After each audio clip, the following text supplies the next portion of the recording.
Hey, hope you guys are doing well. My name's Hans, and in this video we're going to be going over a super important topic that's often widely misrepresented. Now, if you're somebody who's been interested in Eastern philosophies like Hinduism, Buddhism, yoga, meditation, that sort of thing, you've probably heard of Kundalini and the different chakras and just thought, wow, like Hinduism is super far out there, man. And so the reason I'm making this video is because, especially now that psychedelics and spirituality are becoming so popular and mainstream in the West, a lot of people are having these spiritual experiences and experiencing this Kundalini energy, and they don't have a language model to describe it. They don't live in a society that's conducive for these types of spiritual experiences and have no way to integrate it into their life. And they just think they're going crazy, think they have schizophrenia, and don't understand what's going on. So in this video today, we're going to be going over Kundalini. What is it? How to experience it? What does it feel like? But before we get into that, we need to go over some terms in Hinduism, or at least what we call Hinduism. What they call it in the East is Sanatana Dharma. Sanatana Dharma means the eternal order of things. So what they believe is that we are not our minds, our bodies, our thoughts, or emotions. Our point of awareness is divine, and it's called Atman. Atman is basically our soul. And what they refer to God as is roughly translated as Brahman. Brahman has two forms, Saguna Brahman and Nirguna Brahman. Saguna Brahman is the world of forms that we live in. Basically, they believe that everything is God in disguise, is this divine love in disguise. And they refer to this world that we live in as the mind of God. So just like when you go to sleep at night and you're in a dream, everything seems like it's separate, but it's actually all you in your dream. That's what they believe this is. This is the mind of Brahman. Now, the other type of Brahman is Nirguna Brahman. This is the formless state, beyond time and space, beyond the duality of male and female, beyond conceptualizations. It's just pure infinite white light, pure infinite love, divinity. And so in Hinduism, they believe that if you awaken this Kundalini refers to a spirit dragon coiled at the base of your spine. Kundalini means coiled. This spirit dragon rises up all your chakras. Chakras are plexuses of energy where your mind, body, thoughts, and emotions meet your Atman and intersect with your soul and create this astral body of spiritual energy made up of 7 main chakras, from the point at the base of the spine, point below the belly button, the sacral chakra, the point above the belly button, the solar plexus chakra, the heart chakra, the throat, the third eye, and then the crown at the top of the head. Now, through various spiritual exercises, they believe that you can raise your level of prana or life force energy. Simplified, it means like spirit fire. Awaken this dragon, the spirit dragon, 8 dragons breathe fire, and allow it to rise up each chakra, purifying it in that spirit fire until it reaches your heart. Here is where your heart explodes to an ocean of love. It continues rising up to your third eye and your crown. It simulates death, and you become one with Brahman. So, and liberate yourself from your ego into the egoless state, where you're one with Brahman in this infinite ocean of divine love, beyond form, beyond time and space. And this state of enlightenment is referred to as samadhi. People often report yogis crying just tears of love, tears of joy from just feeling that infinite divine love inside themselves. So, Kundalini, let's get into it. In Hinduism, they believe there is a male and female spirit dragon. The male on the right side, the female on the left side, coiled at the base of the spine. And the male side is called Ida, female Pingala, and they rise up the main highway of spiritual energy called the Sushumna. there's plenty of different paths of energy throughout the body called nadis, but the main highway is the Sushumna. And these spirit dragons rise up each chakra, purifying it in that spirit fire like I was talking about before. These chakras are aspects of our consciousness where our soul meets our mind, body, thoughts, and emotions, and they intersect and give off our spiritual energy. So chakra means wheel. It's basically like a plexus or vortex of energy. You can conceptualize it like that. And there's lots of smaller chakras and nadis, smaller pathways of energy throughout the body. You can think about in Chinese medicine, they can use acupuncture to get the energy flowing properly if it comes out of whack because of your lower emotions. Now, Kundalini, let's get back to it. Kundalini, this spirit dragon, is made out of this sexual light energy. People often report seeing visions of these rainbow serpents rising up their spine when they're undergoing these different spiritual exercises or using psychedelics. So how do we awaken this spirit dragon to become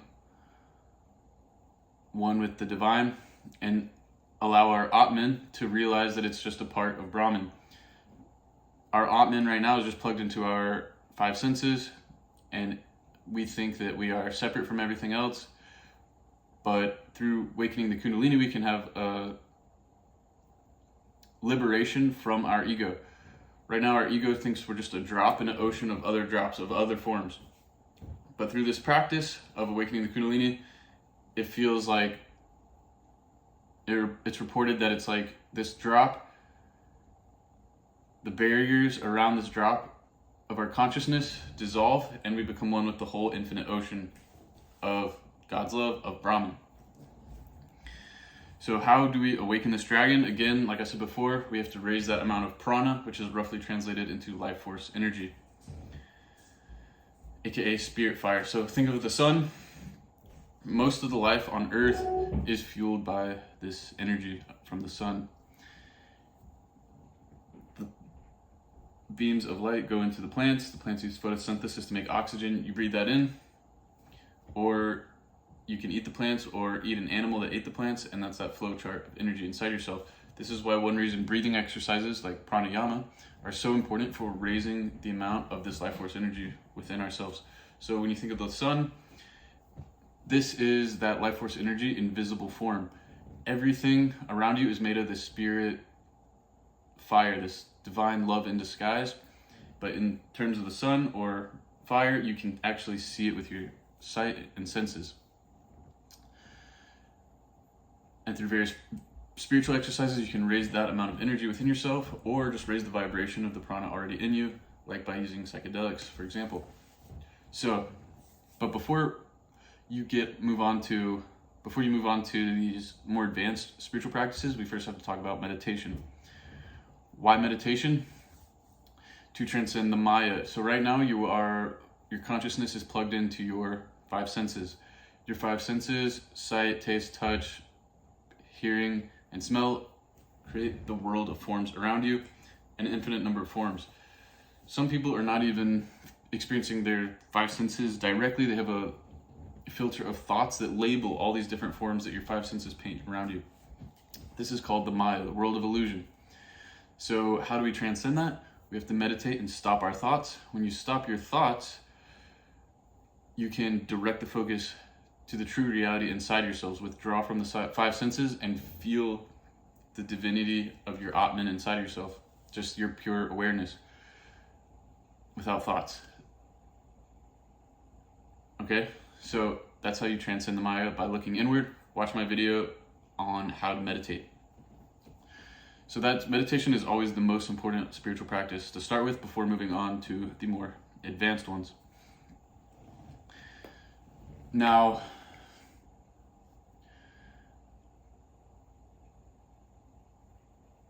let's talk about a little bit about Hindu philosophy a little bit before we move on to the advanced spiritual practices. They believe that each of our Atmans are basically reincarnated over and over again, and they have a certain scale of karma of good deeds and bad deeds, roughly translated, and that once you have tilted the scales with the proper cause and effect, karma just means cause and effect, you can achieve liberation or moksha, where you transcend this cycle of birth and death, okay, and become one with the divine. And that's the point of Sanatana Dharma, this spiritual science. It's more of a spirit science, a pathway to experience the divine for yourself, as opposed to religions. Now,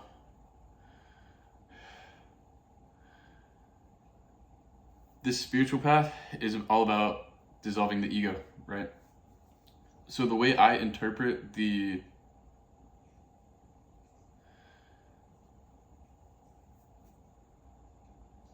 cycle of birth and death, samsara, and moksha, the liberated state of becoming one with the divine, the way I interpret that is that it's referring to reaching the egoless state, where it simulates death, and then typically your ego will recrystallize over time.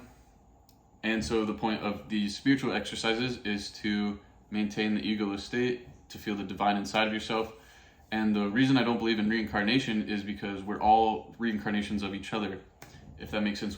There's only one cosmic soul, the divine. There's only one Atman, there's only one Brahman, and one consciousness that takes many different forms, and we think that we're separate.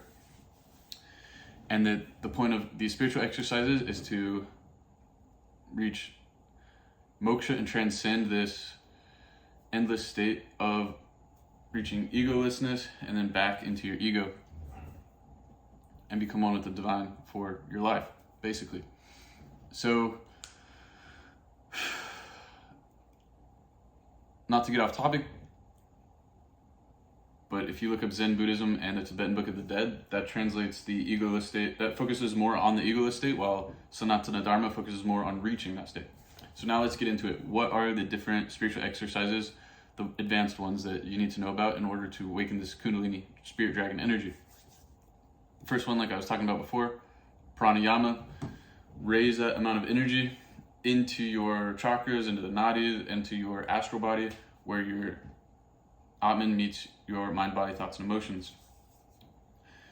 By building up this energy, it can awaken those spirit dragons to allow them to rise up the different chakras and purify them.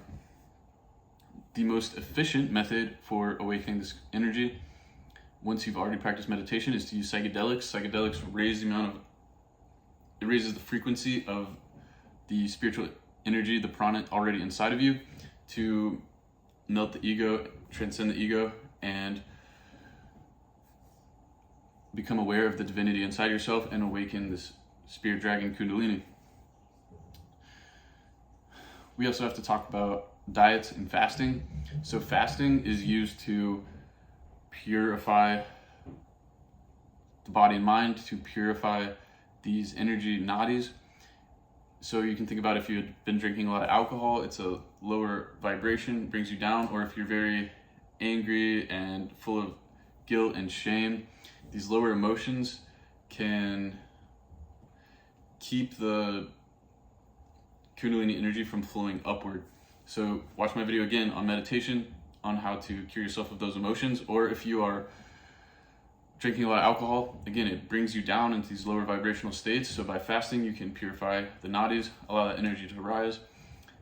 Now let's talk about fruit fasting. Fruit fasting, one, purifies you from anything else you've been consuming, but also fruit is very high vibration because it's direct energy from the sun that you can eat, raise your frequency that way. Now, another very important spiritual practice we have to talk about is sacred sexuality. So there's two types. celibacy and what we call tantric sex here in the West. So celibacy is obviously just avoiding sex for a short period of time, a couple days to a month, before combining that with the other spiritual practices like meditation, breathing exercises, yoga, to allow that sexual light energy of these spirit dragons to awaken and rise up the spine. What we call tantric sex here in the West is not what they refer to it as in the East. Tantra is an umbrella that talks about all the different spiritual practices I've talked about thus far, plus yoga. And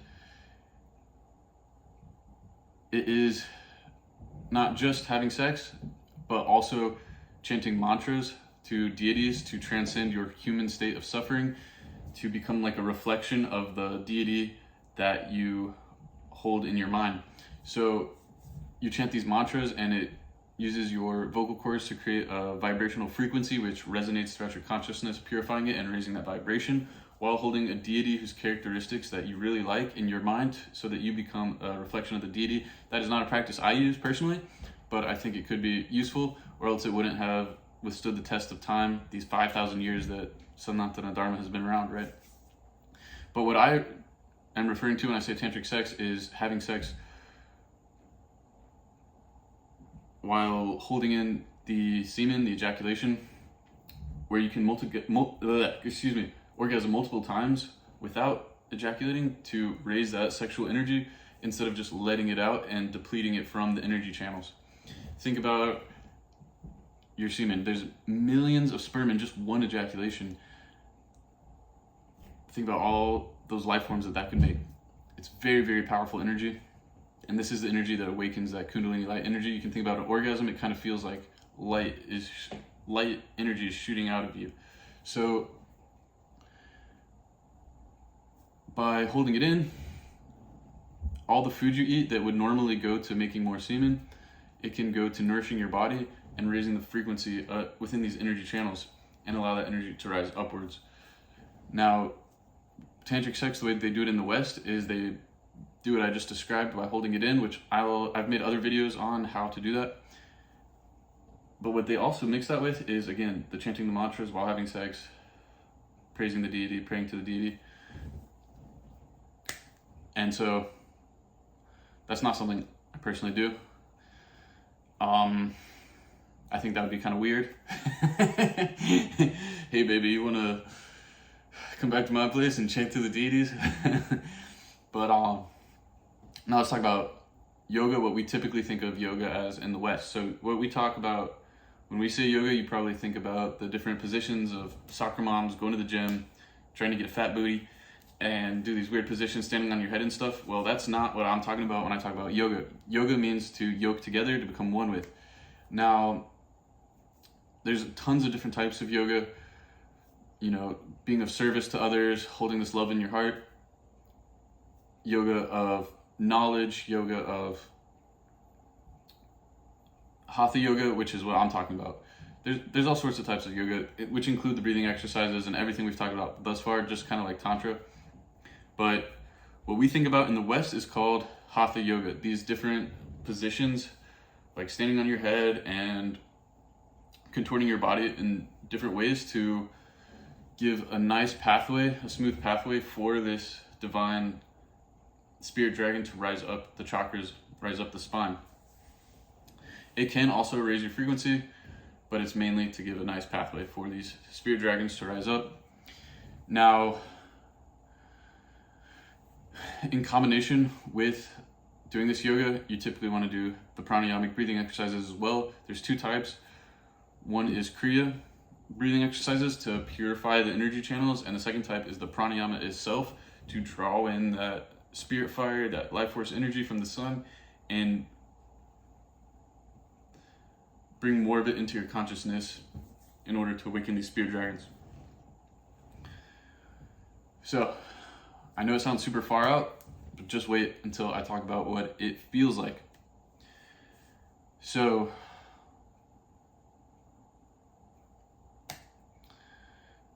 let's say somebody has done a bunch of these breathing exercises with meditation, yoga, tantric sex, they held it in, they fasted, ate fruit, let's just say they did everything and then took a psychedelic, what are they going to experience?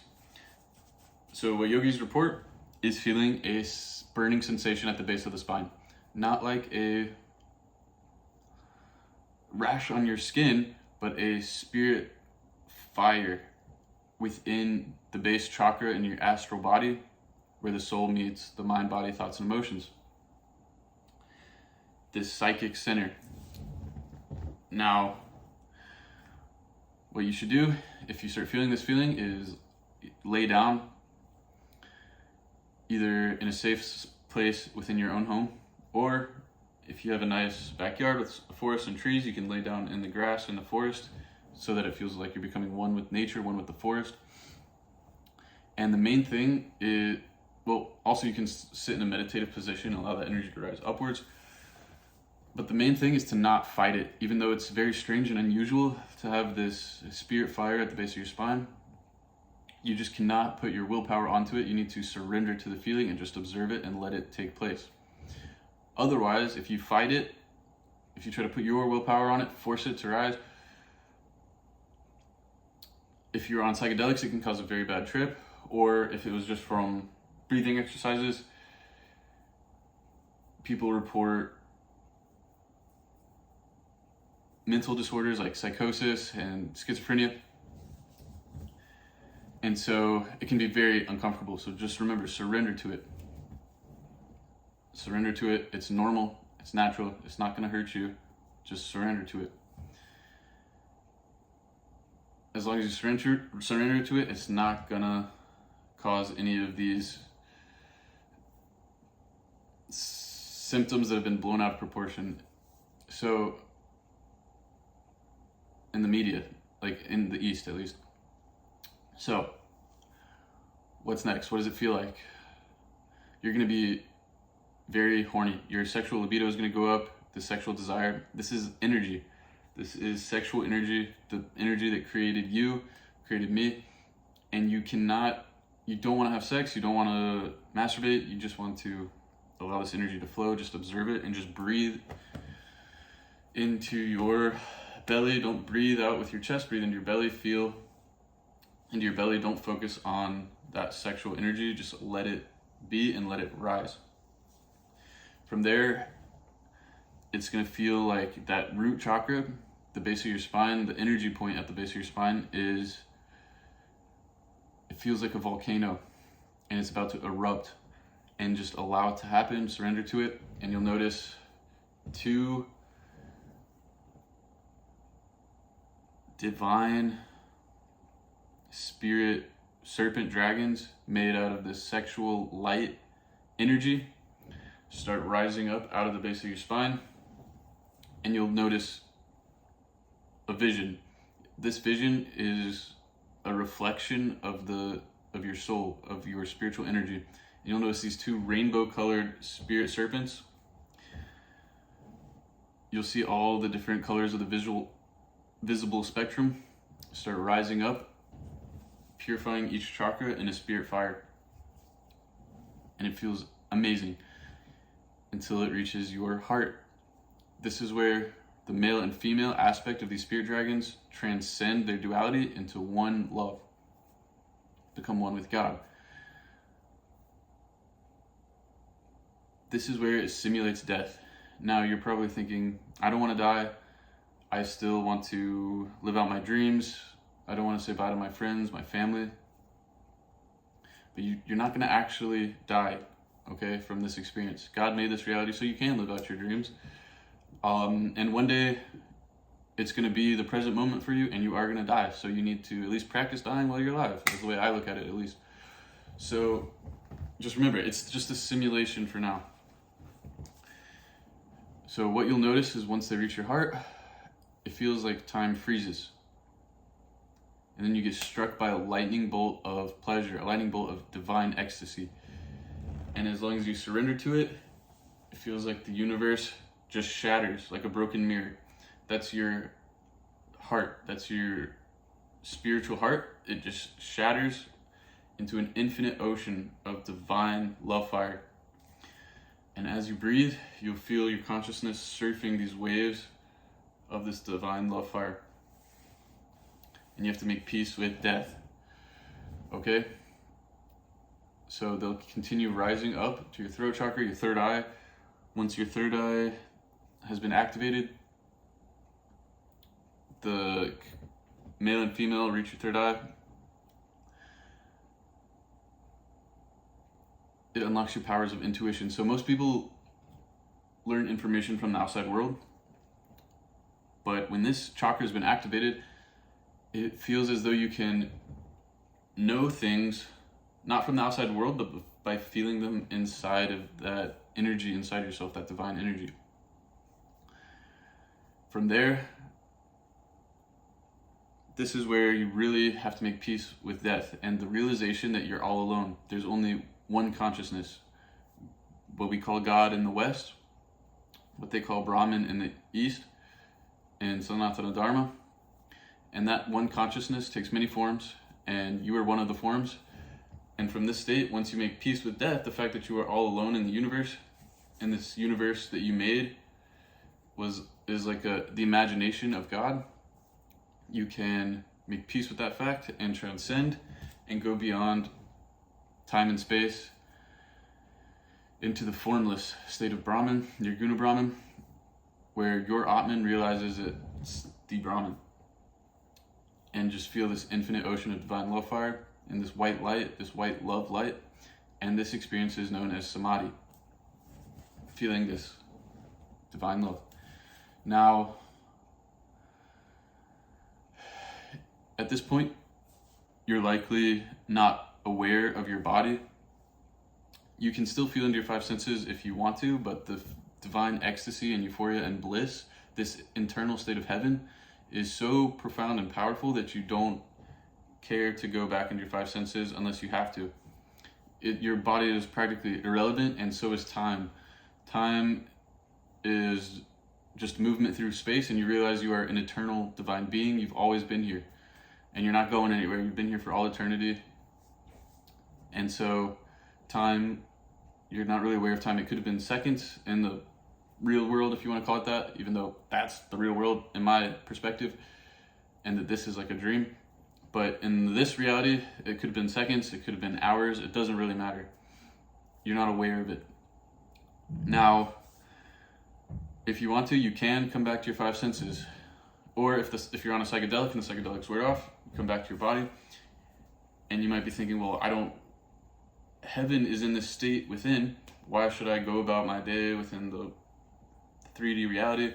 Well, you can bring this heaven, the state of heaven with you, this divine love, by practicing mindfulness meditation. Just telling yourself, reminding yourself, I already know what I know. There's no point in me holding thoughts in my mind unless I need them for unless I need rational thoughts for a certain task, right? But for the most part, you can just maintain that state of bliss, that liberated state, with these spirit dragons risen and that breathing this divine love fire. Remember, dragons breathe fire. It's like love fire. And you can, through mindfulness meditation, just breathe this divine love into the world around you.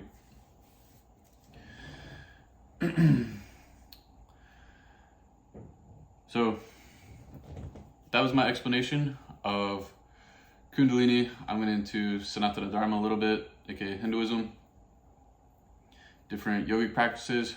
Now, you don't have to be a super especially gifted person to have this experience. Anybody can meditate, anybody can practice these practices and go within themselves to find liberation. If this is something you're curious about, please watch the rest of my videos where I go into detail on how to do these practices for yourself, go into my experiences, and I hope this helps you guys. Let me know what you think. If you have any questions, put them in the comments below or share your own personal experiences. I look forward to hearing from you guys, and I'll talk to you soon. Thanks. Peace.